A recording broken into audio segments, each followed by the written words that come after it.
Good evening, YouTube friends and family. Hope everyone's doing well. I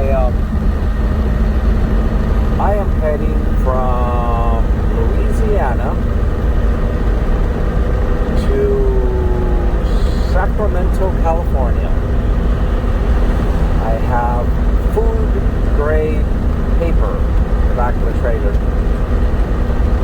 And so what food grade paper means is they're going to use this paper to make stuff.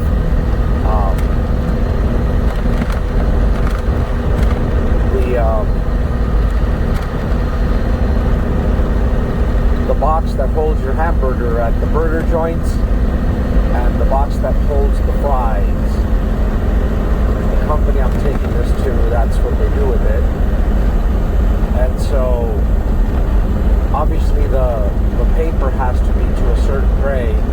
So likewise, the trailer itself has to be food grade, meaning you can't have garbage in there, oil stains, you can't have holes in the trailer, it's got to be clean, that kind of thing. And so I went to the Blue Beacon and just paid for them to wash out the inside of the trailer. And then I had to sit with the doors open for a while, let the trailer air out and dry.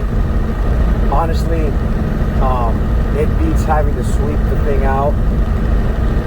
You spend a couple hours trying to sweep and get all the trash out of it, versus the washout takes 15-20 minutes. And for the few bucks they charge, it's money well spent. Anyway, so I'm rolling along, and a couple thoughts from some of the Facebook groups crossed my mind. I'm gonna tell you guys a little story, a little example.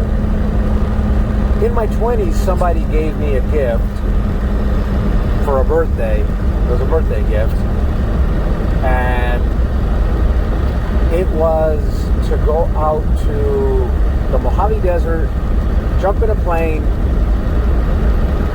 and then jump out of the plane.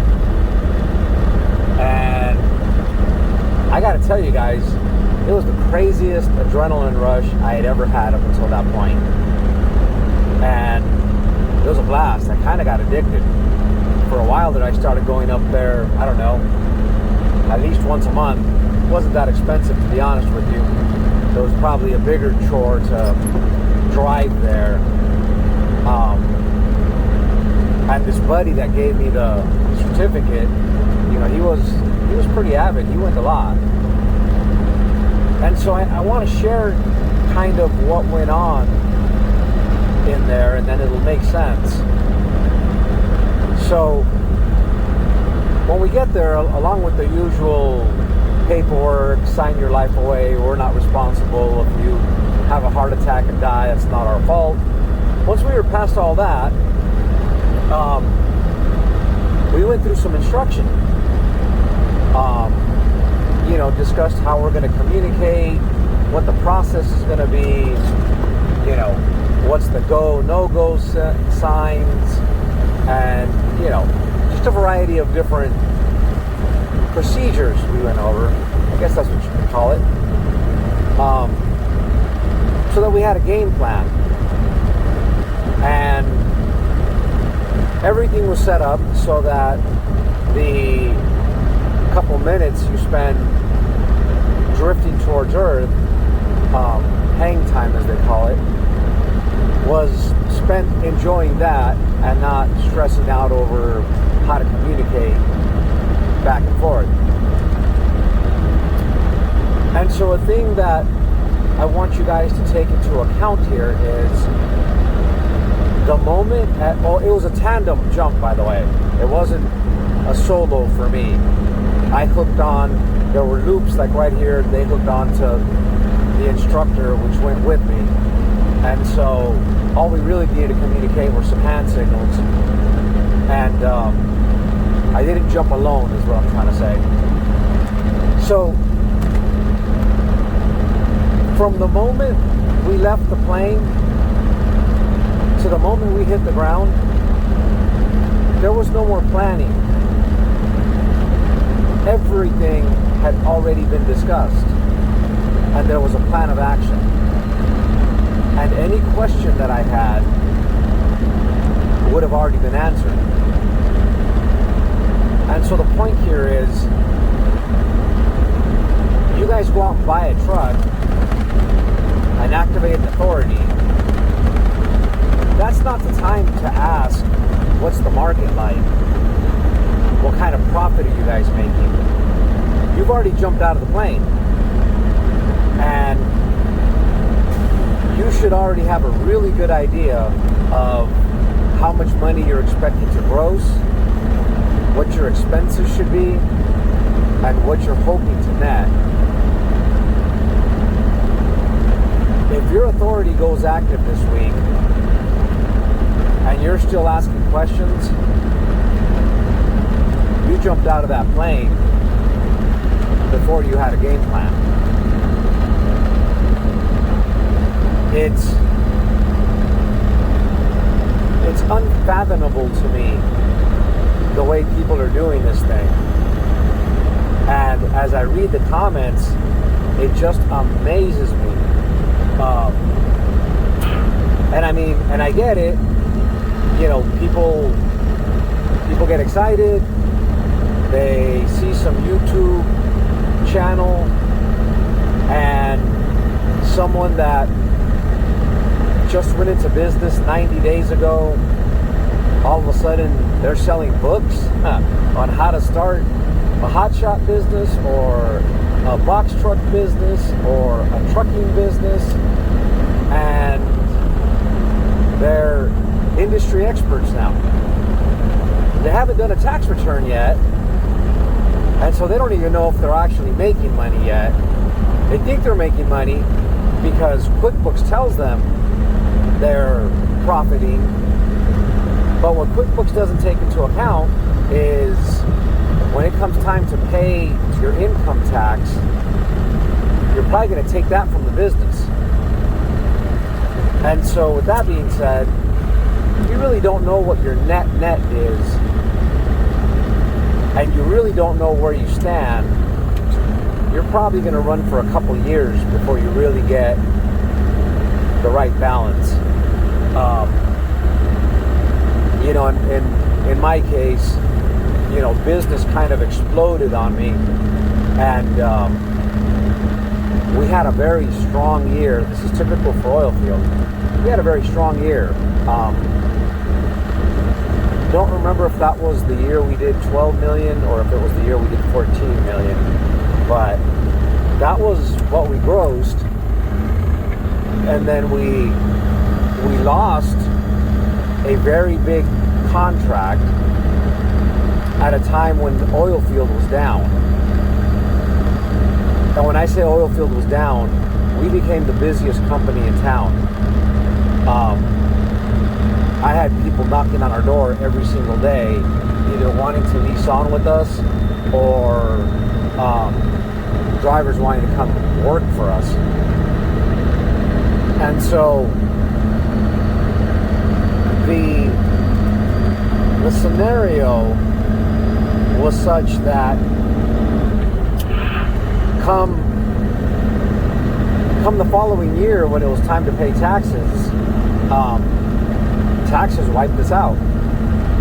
By that I mean, you know, we went from being extremely busy to not busy at all. In fact, we were pretty much dead in the water for 6 months. And then, you know, the tax bill came. Because we were profitable, it was a very large one. We're talking 6 figures. And so we were in cash conserve mode, and here comes this whopping 6-figure tax bill. And so you pay the tax bill, and now you have no operating capital. And it can be vicious that way. And so for some of the people that are jumping into this thing and you don't have any experience, not just in the trucking industry, but in business in general. By that I mean, you don't understand the accounting part, you don't understand the logistical part, you don't know the equipment. That's a very brutal combination, guys. And to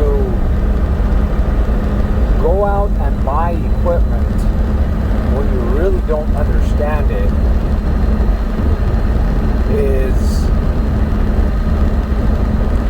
it's not just risky. I mean, because buying the equipment is the other half of the battle in terms of going into business. And I know a lot of people are either renting trucks or they're going to these truck rental places, and that's where they're buying their trucks.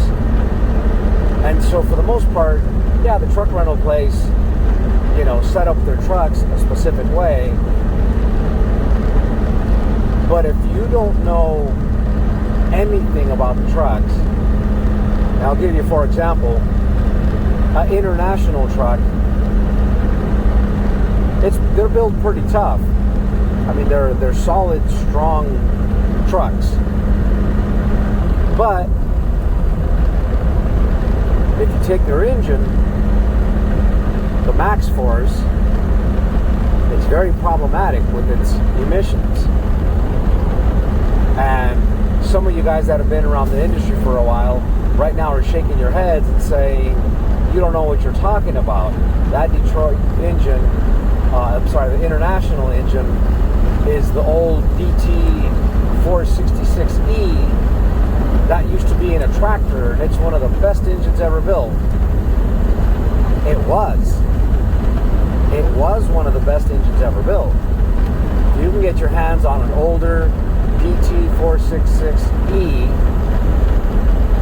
that's a great motor. And about the time they relabeled those things Max Force and added the EGR and the particulate filter and everything else, they became very problematic.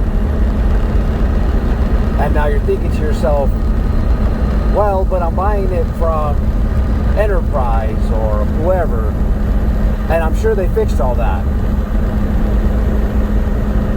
It doesn't really work that way. They may fix what's ailing it today, but that doesn't mean that it's not a ticking time bomb. And some of you are going to say, oh no, my buddy has one and he's got 300,000 miles on it. They do last. Again, the base core engine, the block, is a great motor. All the emission stuff hurt it really bad. And so that's the internationals. Now and by the way, stay away from the V8 International. That's basically the old Power Stroke that Ford and International got into lawsuits over. So the V8 International is the Power Stroke. It's the same motor. So if we're talking 7.3, the older ones, great motor, but underpowered for that truck. If we're talking 6.0, bad motor, and also underpowered for that truck. If we're talking 6.4, it's a boat anchor no other way to put it.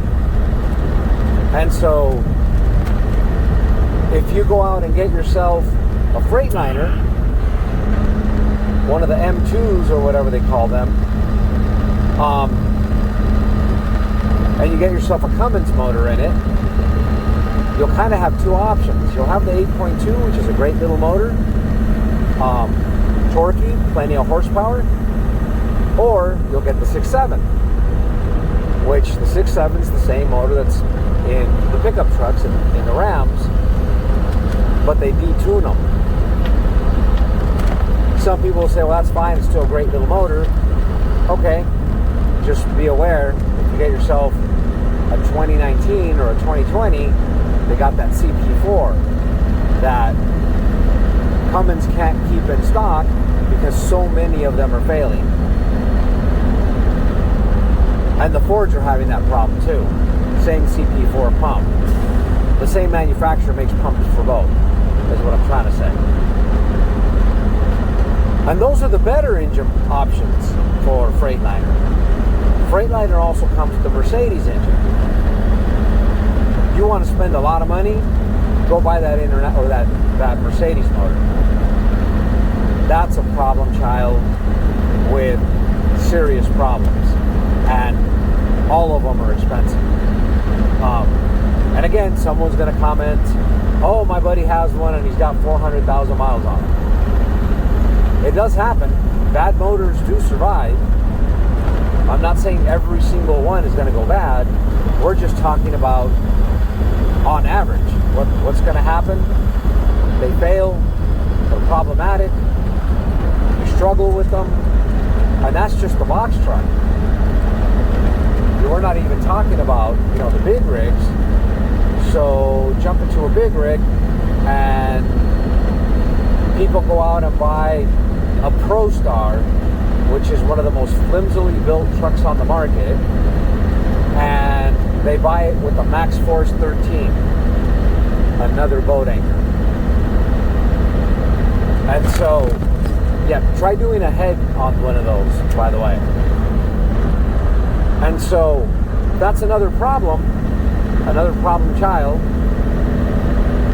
And so let's just say you say, oh, I'm going to get myself a nice truck. I'm going to go get myself a PACCAR product. So I look at Peterbilt or Kenworth. They're both nice products. I've owned Kenworth and Peterbilts. They're very nice trucks. They're timeless. You can have a 30-year-old Peterbilt, a paint job and a polish job, and it's beautiful and it looks like a newer truck. Anyway, get yourself one of those trucks with the PACCAR motor in it, and there's no value there. And it's probably why you looked at one, because you found one that's got 400,000 miles on it, and with 400,000 miles, they want 35,000, 30,000, and you're like, this is the cheapest thing out there. Of course it is. Of course it is. And so, again, if you don't know these things, you're going to struggle in the trucking world. And unless you can hire someone and have them on staff, which of course is going to be difficult to do when you first start the company, but if you can hire someone like me to hand select your trucks, because I've been driving these things for decades, you might be better off. Or, you're going to need to go and hire yourself a mechanic, hopefully someone you can trust, to inform you of what's the right truck to get. I like to say in business, everything we don't know how to do, we spend more money paying somebody else to do it. And that's across the board. Whether it's driving the truck, fixing the truck, doing paperwork, taxes, whatever it may be, everything you don't know how to do, you got to spend money to do it otherwise. If any of you saw my videos where I spent a week doing maintenance on the trucks, I saved a lot of money that week because I did it myself. Got my hands dirty, took on some projects. None of them were too crazy. Some might say my EGR job was more than they would want to do. That job just took patience. There was nothing really difficult about it. But there is that thing where I have years of experience, and as I would push on that breaker bar, I knew the feeling to look for when something dulls over and wants to break. Anyway, so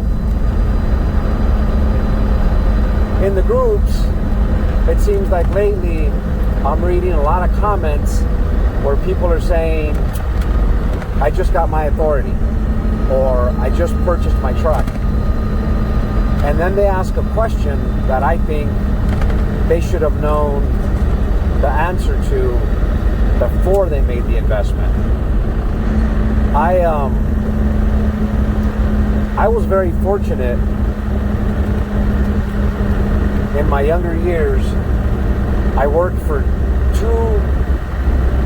decent-sized companies, but the owner was in both cases, the owner was very receptive, and I sat in meetings when we would discuss, something as simple as, we're going to pick up another product line. And no one just said, here, go write a check, and then we'll ask questions after the product gets here. We did lots of research. We ran analyticals.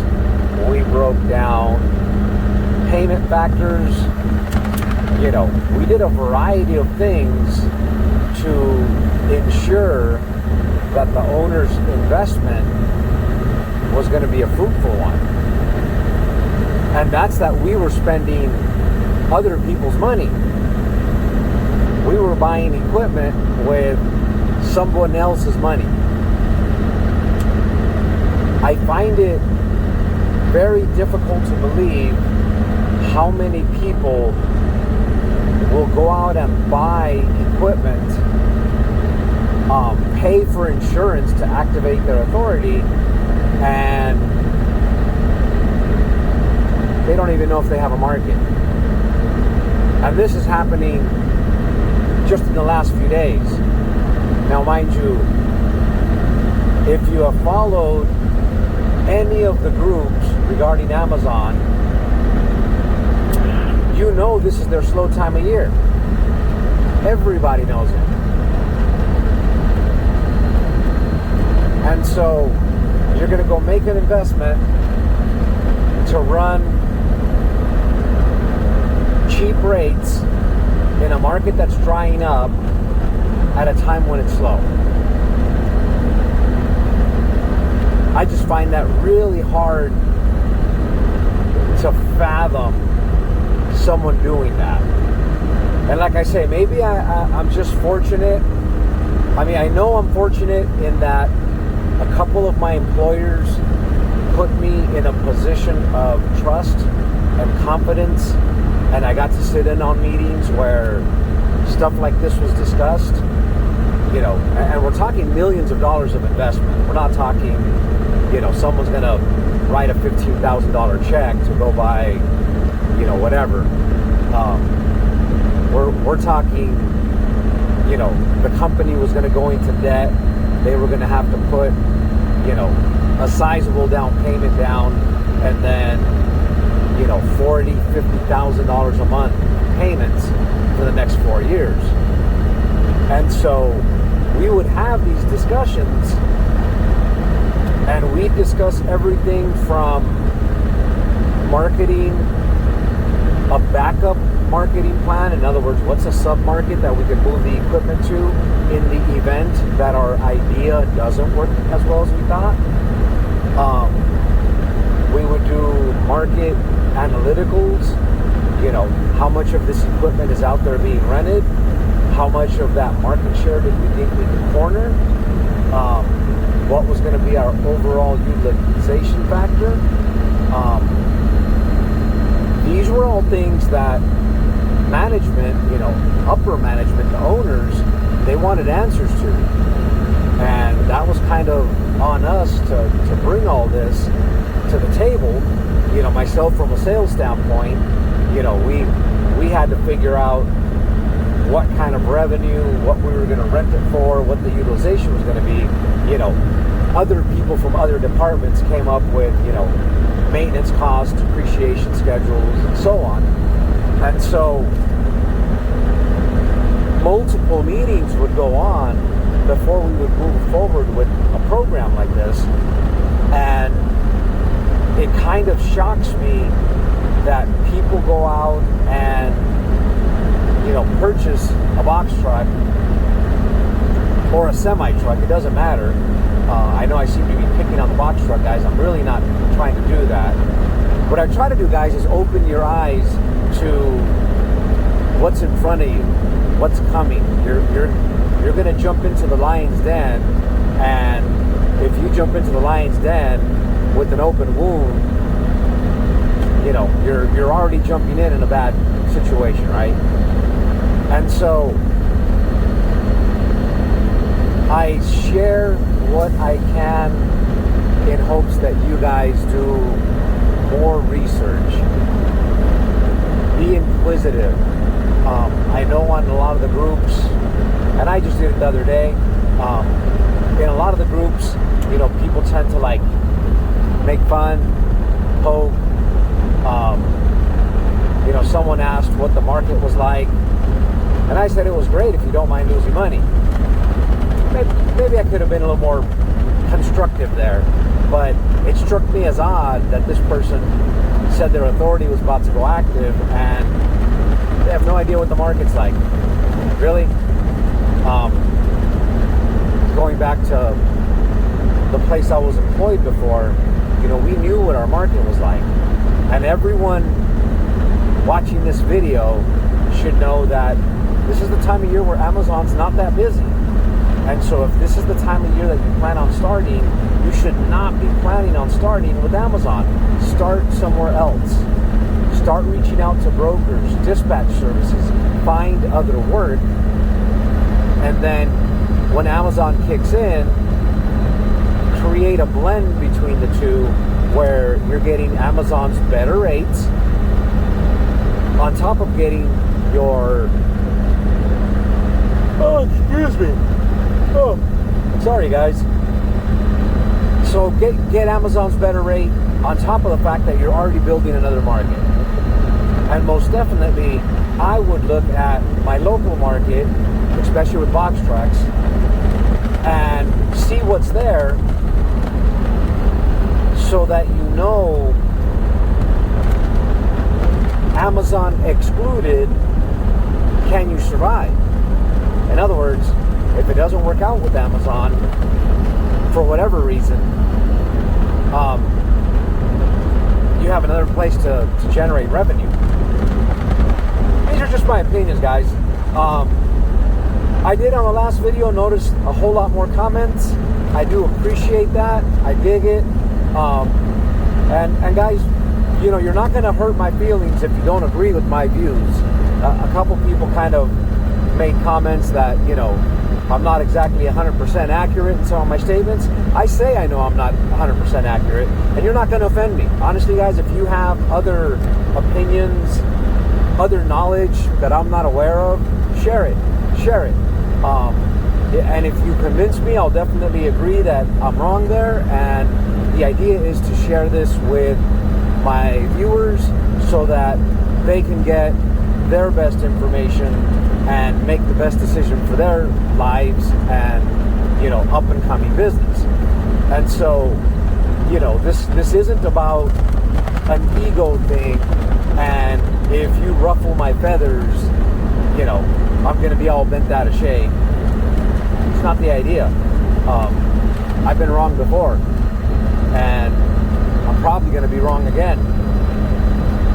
It just is what it is. There's no being perfect in this thing. Anyway, I'm going to run out of hours here soon. I'll see when I get stopped if I can do a little load board review. I know I got a handful of requests I haven't been able to get to. I think I even got a request in Spanish. So there's probably going to be a Spanish video coming soon. Surprisingly, when I put that last one out, I didn't really get requests to do more of them, and so I never did. Maybe my Spanish is just that bad. They're like, no, stop it. My ears are bleeding. But I don't mind doing them. You know, again, same idea. Don't want someone because they couldn't understand an English speaking video to go out and purchase the wrong equipment or jump into the market at the wrong time. You know, honestly, guys, the right time to jump in is still a few months off for Amazon. This is notoriously their downtime. If you're going to jump in now, I'd start looking for brokers. Oh, excuse me. I'd start looking for brokers that, you know, would be willing to work with you. And in fact, if you currently drive for someone else, this is something I had a broker tell me. If you currently drive for someone else, let's just say I'm a driver and I drive for XYZ Trucking, you know, the brokers call you to check on you. Hey, how you doing with that load? Did you get loaded yet? Are you on your way? Blah, blah, blah. You know, be a strong communicator. Be a problem solver. You know, make it where that broker's happy he's dealing with you compared to, you know, someone that's just grumpy and always barks. Even if they call you a lot of times, there's one broker in particular, you know, good rates, good people. I'm not going to say who it is, but last week we had a load that was going to be 1 pick, 3 drops, and the shipper screwed up and didn't put all 3 drops in there. And that load fell apart on us. We ended up only doing the first drop, and we were expecting them to cut that rate con down. You know, instead of having a full truckload, we didn't. And instead of going to 3 places, we didn't. And they paid us the full amount, guys. And so, again, you know, a broker like that particular broker will call you on a 2-day load. That broker will call you no less than 6 times. They'll call you, are you loaded? They'll call you, have you left? They'll call you, what city are you in? And then you rack out, and the next morning you may not even be on the road yet. They'll call you, what city are you in? I haven't moved yet. Still the same city. What's your ETA? Let me get going yet and see what traffic's like. 4 hours later, they'll call you again. Hey, are you moving? Yes. All right, what city are you in? I'm not in a city. I'm like between cities. Oh, I need a city name to put it in here. Anyway, but, you know, the idea here is be a good communicator, keep a strong attitude, and then when you get close to opening up your operation, that broker calls you because you're on a load. You say, hey, Tom, I'm really close to opening my own authority. Are you the kind of broker that's not going to give me work for the first 6 months or the first 3 months? At that point, they'll say, you know what? Normally I don't, but I like working with you. You do a good job. You're a good communicator. You always get the work done. Call me once your authority is active. I will give you work. You can start pre-planting seeds, guys. You don't need to starve for 6 months. Just get out there and do a good job with your existing clients. And it's not that you're going to steal them from your existing company. You know, you're going to take your loads, they're going to take theirs, but there's no monopoly on brokers. You know, whoever it may be. And I'm not going to say who to stay away from either, because, you know, you get work from these people. But let's just say if you're working with JB Hunt, your current employer is not going to be able to handle all of JB Hunt's work. So it's no big deal. Once you have your authority, you get with them. If you did a good job, they'll give you work. Some companies may have a corporate policy where they just won't, and that's all there is to it. But that doesn't apply to all the brokers. Some brokers just don't want to do it because they know you just opened up your authority. They know you just activated your insurance. They realize you're probably low on cash, and if you really don't know what you're doing, they realize you're probably going to mess up some loads. And they'd rather not deal with that. And so if you do that thing where you do a good job for a broker, and that broker gets to know you on a first name basis, right about the time you're getting ready to do your business, you hit them up. Hey man, in another month, I'm probably going to have my own authority. Leave a little pause in there. If he says, hey Tom, yeah, hell yeah, I'll give you work. You do good work. You always come through for me. You're a strong communicator. You're very organized. Whatever compliment they have for you, they're going to remember that and probably give you work. That's where your work's going to come from. Versus if you call a broker you've never dealt with before and say, hey, I'm XYZ Trucking. Do you guys work with new authorities? You kind of started off by asking the wrong question already, because some don't want to deal with it. Versus if you're calling someone that you've dealt with and they've been happy with you and you've done good for them, they're going to want to open that door. They're going to want that relationship. I've got a handful of brokers that they want to deal with me, and they want me in their area. And so like right now I'm heading back west. I got a call from one of them. You know, are you in the Midwest?